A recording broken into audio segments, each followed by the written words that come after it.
Good morning, friends. Today we'll be talking about the chapter number 7, that is alternating current for board purpose. There are two types of current. First is this type of current, and the second one is this type of current. Okay, so here we take the time axis, and here is the voltage. For example, here it may be current also, and here it is voltage, and here it is, let us say, voltage or current. Okay, so this axis is theta, this is omega t. Okay, so this type of current or voltage is known as DC. DC, why it is? It is known as direct current. Okay, it is known as direct current. Okay, and this type of supply is known as alternating current. Okay, this type of supply is known as alternating current. Okay, these are the two basic things. Now why it is direct? Because the direct current or the voltage has either positive or the negative, and the alternating current has positive and negative both. Now we'll be discussing, before going into this chapter further, we'll be discussing about the types of load. The types of load. Now what is types of load?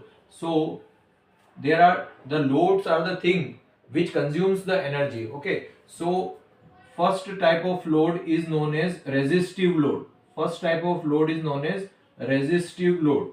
Okay, the second type is known as inductive load.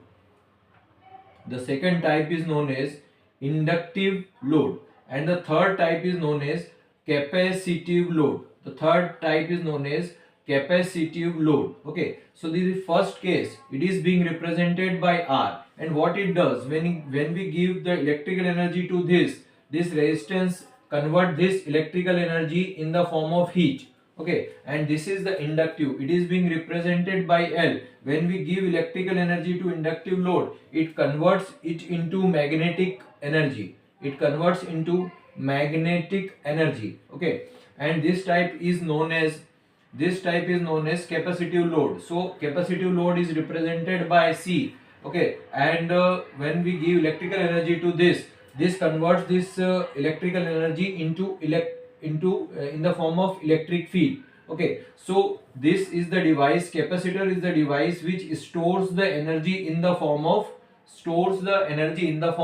electric field. Okay, now this is inductive, which converts electric field into magnetic field, and this is the resistive load.